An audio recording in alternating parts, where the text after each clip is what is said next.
My name is Michelle, and I am a 26-year-old who has always felt unwanted and marginalized within the dynamics of my family.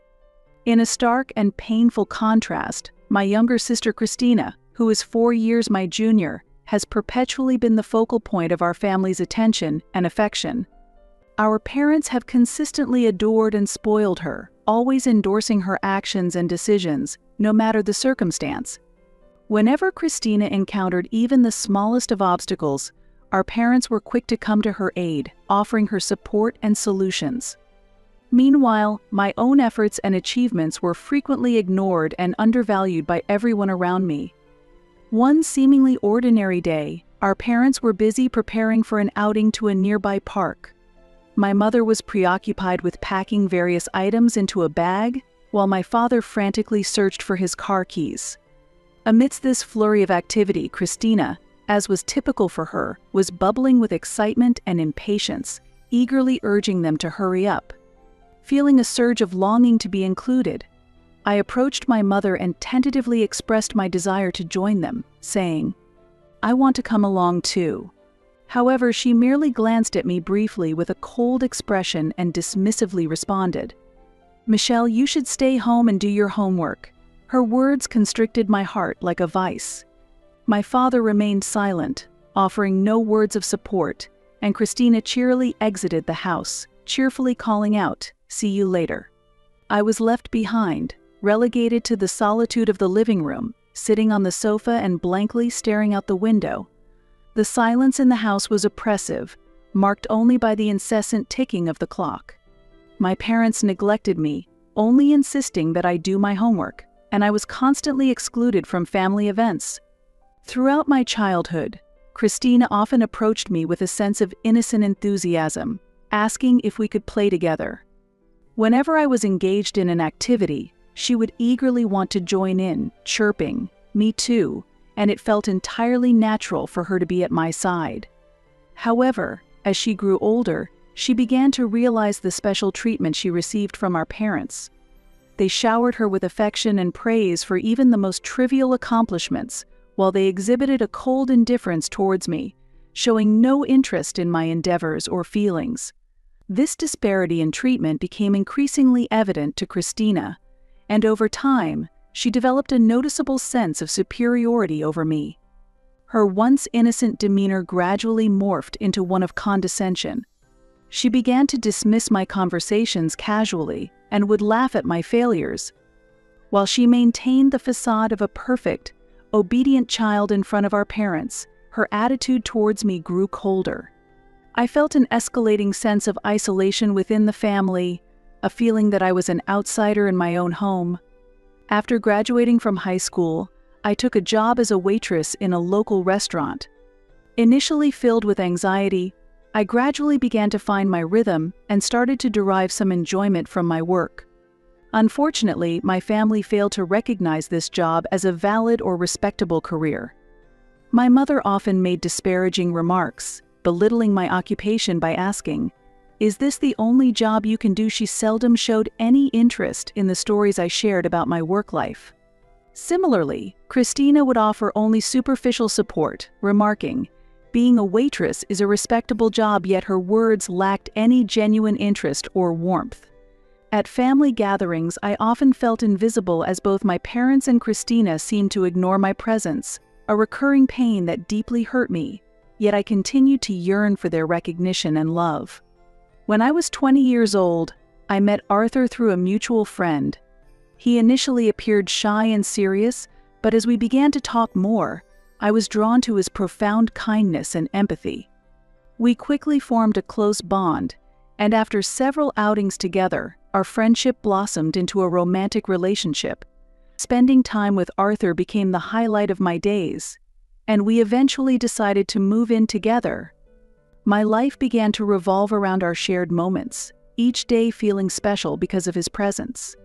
He was not only a source of comfort at home, but also an adventurous companion with whom I shared my outdoor pursuits. As I embarked on this new chapter with Arthur, I found myself distancing from my parents and Christina. Engrossed in my work and life with Arthur, my interactions with my family decreased significantly. The time I spent with Arthur provided a comforting escape from the unresolved traumas and emotional neglect I had experienced at home. One day, after a long period of absence, I made the decision to attend a family gathering, which stirred up a complex mix of emotions that I had suppressed for years. I engaged in light conversations with relatives I hadn't seen in a while, yet I noticed that my parents and Christina still treated me as though I were invisible. Unexpectedly, Christina loudly announced to everyone at the gathering, "I'm getting married." I was taken aback as this news was disclosed to me at the same time as it was to the other relatives, with no prior indication from her or my parents. This revelation overwhelmed me with a mixture of emotions, and I felt a distinct chill in the manner in which this news was shared within the family. Speechless, I could only silently accept the atmosphere of the moment as discussions quickly shifted to focus entirely on Christina's upcoming wedding, further marginalizing my presence. I experienced an indescribable sense of loneliness and sadness, which gradually deepened. Despite maintaining a smile for the sake of appearances, I felt a profound sense of alienation from my family. As preparations for the wedding began in earnest, my feelings of exclusion only intensified. Since I had moved out of the family home, I was not kept informed about the details of Christina's wedding plans. In an attempt to be involved, I sent her a message saying, "If there's anything I can help with, just let me know," only to receive a curt and dismissive reply. "It's okay." Her indifference towards me made me feel even more insignificant and deepened my sense of alienation from the family. A few days later, I received an unexpected call from Christina. "Michelle, can I ask you about the wedding dress?" Surprised and willing to assist with anything related to her wedding, I eagerly awaited her instructions. However, her next words left me utterly speechless. "But you're not invited to the ceremony." The stark reality that I wasn't even invited to my own sister's wedding weighed heavily on my heart. Desperate for an explanation, I managed to ask why. I couldn't comprehend why I had been excluded. Christina paused for a moment, then sighed deeply and responded, "Because I simply do not want my soon-to-be husband Wesley and his parents to become aware that your occupation is that of a waitress." As soon as those words pierced the air, an intense pain tore through my heart, feeling as if it were being ripped apart. To exclude me for such a superficial reason. My voice trembled with a mixture of disbelief and hurt, but Christina responded with a chilling indifference. "That's just the way it is. If you truly cared about my happiness, you would understand, wouldn't you?" I stood there, utterly stunned. It was clear that Christina failed to comprehend the profound depth of pain her words inflicted upon me. She seemed oblivious to how deeply wounded I was, a hurt that extended far beyond what she could possibly imagine. "Have you ever even considered my feelings? Please think about me as well." At this, Christina's voice grew louder. I was momentarily taken aback and involuntarily swallowed my next words, fully aware of how significantly she prioritized her own status above all else. "Fine, I'll email you the details about the dress," she remarked dismissively before unilaterally ending the call. At that moment, a constricting tightness enveloped my chest. A tumultuous blend of anger and sadness churned within me, leaving me grappling with a whirlwind of emotions. I had never envisioned that not being invited to my sister's wedding could inflict such profound pain. I resolved to compose myself and discuss this matter with our parents. Upon calling them, my father dismissed my concerns with a chuckle, suggesting, "That must be some kind of joke," while my mother mocked me with disbelief. Christina would never say such a thing. These words nearly shattered my heart. They didn't believe a single word I said. This interaction only served to reaffirm the extent of my alienation within my own family, and a profound sense of disappointment washed over me. Unable to endure the cold treatment from my family any longer, I returned to the sanctuary of my home, where Arthur was seated on the sofa.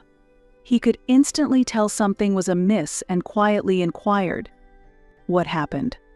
I chose not to force a smile and instead opened up about everything: the wedding, the disheartening conversation with our parents, and the deep-seated feelings of alienation I had endured. As I concluded my recount, tears were threatening to spill. Arthur listened intently in silence. After a reflective pause, he sighed deeply and began to disclose something unexpected. "Actually, there's something I need to tell you. I've been secretly working as Christina's wedding planner." His revelation left me wide-eyed, a complex mixture of surprise and suspicion rendering me momentarily speechless. "Why didn't you tell me sooner?" I managed to stammer out. Arthur's expression twisted slightly in discomfort. "I knew you had distanced yourself from your parents and Christina, and considering that, I opted to remain silent. I was aware of how this situation could affect you." His words elicited mixed feelings in me. Although I appreciated that Arthur was being considerate of my emotions, a part of me wished he had clued me in sooner about how isolated I had become within my family. "But Christina asked about the dress, didn't she?" Arthur moved to sit beside me, gently draping an arm around my shoulders. "Yes, but I believe the fact that she asked you about the dress indicates that she relies on you in some capacity." His soothing words quietly resonated with me. I looked up at him, pondering his perspective. Perhaps Christina might reconsider and decide to invite you to the wedding. After all, if she genuinely disliked you, she wouldn't have requested your help with the dress, right? Arthur offered a gentle smile, his words slightly warming the chill I felt inside, yet I remained conflicted internally. I honestly wasn't sure if Christina would actually extend an invitation to me for the wedding. Arthur stayed close by, providing comfort as I continued to grapple with my tangled emotions. Meanwhile, I proceeded with the preparations for Christina's wedding dress amidst a backdrop of complex feelings. Each time I thought about the wedding, a crushing sense of exclusion overwhelmed me, but I remained focused on perfecting the dress. Despite the pain stemming from not being invited, I resolved to do my utmost for her. It was the only action I felt capable of taking. Yet, deep down, I nurtured a faint hope that she might eventually invite me. I meticulously followed Christina's detailed instructions, paying close attention to every aspect of the fabric and design to ensure the dress was flawless. However, no invitation to the wedding ever materialized. Then came the day of the rehearsal dinner. The venue was adorned beautifully, and relatives and friends gathered, enveloped in a festive atmosphere. During this event, Wesley, Christina's fiancé, appeared visibly puzzled by my absence. We had been acquaintances since our college days, although not intimately close. We had always maintained a comfortable rapport. This likely fueled his concern over my absence. During a break in the dinner, he approached Christina with a question. "Hey, why isn't Michelle here at the rehearsal dinner?" "She's family too, isn't she?" Christina hesitated briefly before responding with a forced smile. "Well, she seems to be busy with work. I don't think it's something to worry about." Wesley's expression clouded with a slight frown as he persisted. "But isn't it strange that your sister isn't participating?" Those words must have been unexpected for Christina. After pondering for a moment, Christina spoke. "Well, maybe. But you're certainly attending the wedding, right? Let's focus on enjoying this rehearsal dinner for now." Wesley, though still somewhat puzzled by the exchange, chose to take Christina's words at face value and accept her reassurance. Following the conclusion of the dinner, much to my surprise, I received an unexpected call from my sister. "Why did you snitch to Wesley?" Christina's voice, quivering with anger and accusation, filled my ears. "What snitching are you referring to?" I responded, genuinely confused and bewildered by her sudden hostility. "Michelle, you must have told Wesley to ask me to invite you to the wedding, didn't you?" Christina's accusation was sharp and piercing, echoing with a tone of betrayal through the phone. "No, I didn't say anything like that." "Don't lie to me." "Then why else would Wesley say such a thing? You must have manipulated him to secure an invitation to the wedding." Christina's harsh words struck me deeply, inflicting significant emotional pain. "I really didn't say anything, Christina." I choked out, struggling to defend myself amidst her unfounded accusations. "Stop interfering with my wedding. It's none of your business." Saying that, Christina hung up the phone. Several hours later, my phone rang again, this time displaying the names of our parents. As I answered, I was immediately met with my mother's icy voice, her words dripping with disappointment. "Michelle, what are you thinking? Interfering in your sister's wedding, what could possibly be your motive?" Her accusation shocked me. "I didn't ask for anything. Wesley was merely curious," I tried to explain, but my father's stern and disapproving voice soon followed, adding to the barrage of criticisms. "Do you realize the extent of the trouble you've caused Christina with your actions?" he demanded, his tone cold and accusatory. At that moment, a surge of intense anger and frustration welled up inside me, compounded by the injustice of being misunderstood and unfairly blamed. "I don't want to say anything anymore. It's clear no one believes me anyway," I concluded, feeling utterly defeated and helpless, and ended the call, tears threatening to spill over. Crushed by the harsh words of my family, I was overwhelmed by a profound sense of frustration, yet I was not ready to leave the situation unresolved. Driven by a mix of anger and determination, I picked up the phone and called Arthur. "Arthur, please, go ahead and cancel the rental of Christina's wedding dress."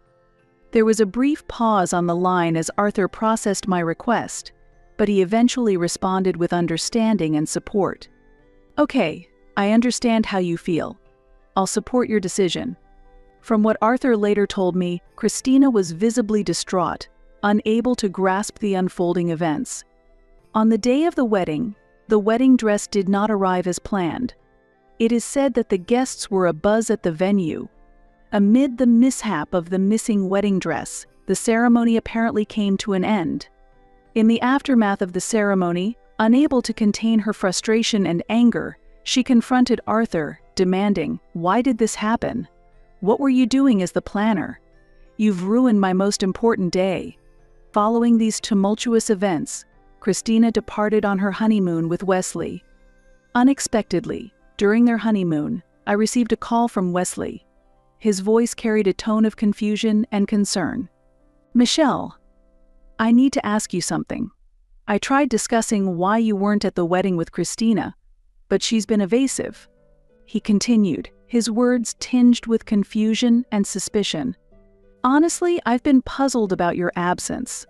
I felt compelled to know the reason, so I'm calling you even though we're still on our honeymoon." Anxiety and suspicion were evident in his voice. I carefully chose my words as I responded. "It's because Christina was concerned about you and your parents knowing I'm a waitress. She was probably worried about how you might perceive that, especially since she wasn't aware that we're friends." After a moment of silence, Wesley replied, somewhat shocked, "I can't believe Christina would think that way." He calmly accepted the truth as it dawned on him during their honeymoon. Leading him to make a decisive and dramatic choice, he declared his intention to divorce Christina. When Christina returned from the honeymoon, she went to her old house only to discover a for sale sign planted in the front yard. Frantically, she called me. "What's going on? Why is the house being sold?" I responded calmly after taking a brief moment. "Our parents asked me to let you stay there, but since you got married, I assumed it was no longer necessary and decided to sell it." Christina was silent for a moment, then her voice, trembling with emotion, revealed, "Actually, I'm getting divorced." I was taken aback and momentarily lost for words. "Divorce? But weren't you just on your honeymoon?" As I spoke, the memory of Wesley's unexpected call during their honeymoon resurfaced in my mind. "You're to blame for my divorce." Christina's accusation shook me deeply. I found myself speechless, feeling the sting of her words deeply. "Wesley discovered that you weren't invited to the wedding because I didn't want him to find out you're a waitress. You must have told him everything, didn't you?" As Christina's anger was directed fiercely at me, I stood silently, overwhelmed by the situation. "It's all your fault," I managed to reply with a trembling voice. "Christina, I never intended to hurt you, but when Wesley asked, I couldn't lie. I never imagined he would decide to divorce you." Christina interrupted me, shouting, "Don't make excuses. You need to take responsibility." With that, the call ended.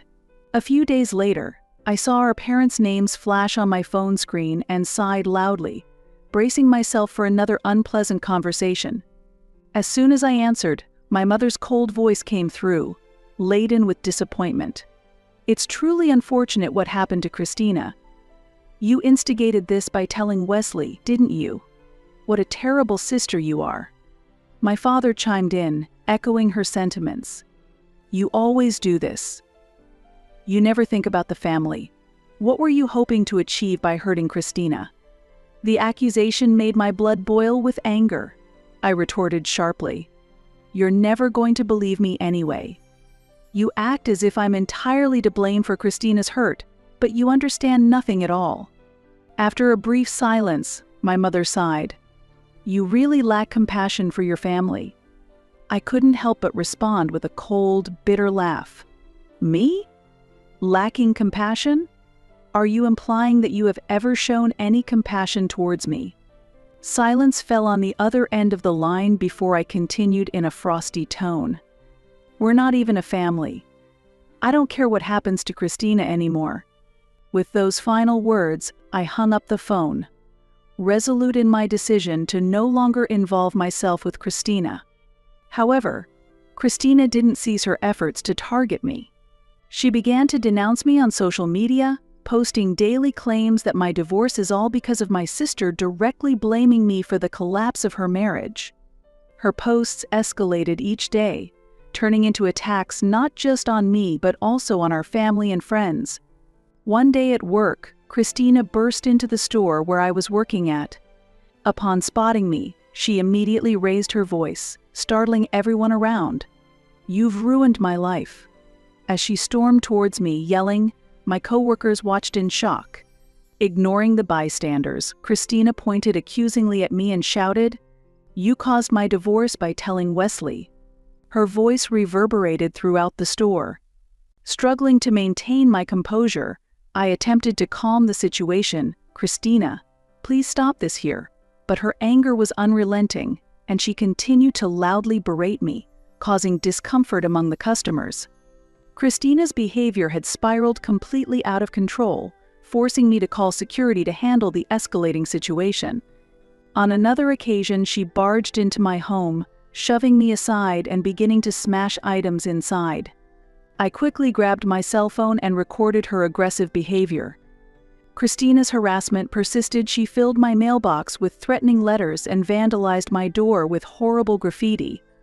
Each morning, I was greeted with hateful words like traitor and worst sister scrawled across my door. The intensity of the messages in the letters escalated, with phrases like "You've caused me to lose everything," and "I will never forgive you." Initially, I tried to dismiss her actions, but as neighbors began to express their concern, asking, "Have you seen the woman causing a scene outside your house? Are you okay?" the situation started to take a significant mental toll on me. I never anticipated Christina's obsession would reach such an extreme. Reaching my breaking point, I consulted with Arthur and decided to take legal action. We spoke with a lawyer and filed a lawsuit to stop her behavior, which was clearly identified as violent harassment and stalking. The evidence I had collected was compelling, clearly documenting Christina's series of harassing actions against me. After several months, the court issued its verdict. Christina received a suspended sentence of 1 year, with mandatory counseling, and a restraining order was issued to prevent her from approaching me again, providing me with legal protection from further harassment. This verdict brought a significant sense of relief, as it finally restored some peace to my life. Nevertheless, Christina's actions didn't cease there. She filed a civil lawsuit against me, seeking damages under the pretext that I had caused her harm. I consulted with my lawyer again and decided to propose a settlement to avoid a prolonged court battle. Eventually, Christina reluctantly agreed to settle after our parents persuaded her, arguing, "Making a bigger issue out of this serves no purpose.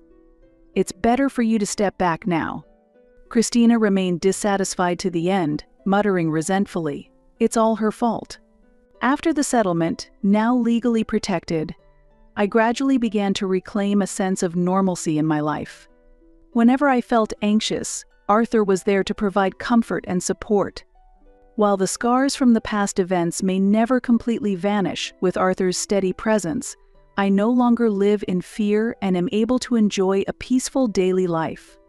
We moved to a new city, severing ties with my family and the past, and embarked on a fresh start with Arthur. Each morning, we would sit together, sipping coffee and discussing our plans for the day. These simple, everyday routines became my greatest source of happiness. "From now on, let's walk forward together," Arthur would say, gently holding my hand. The warmth of his touch permeated through to my heart, soothing the residual pain. Although the shadows of the past lingered, I was no longer alone. With Arthur by my side, I found the courage to step into a new future. I took a deep breath and faced forward, ready to embrace whatever came our way.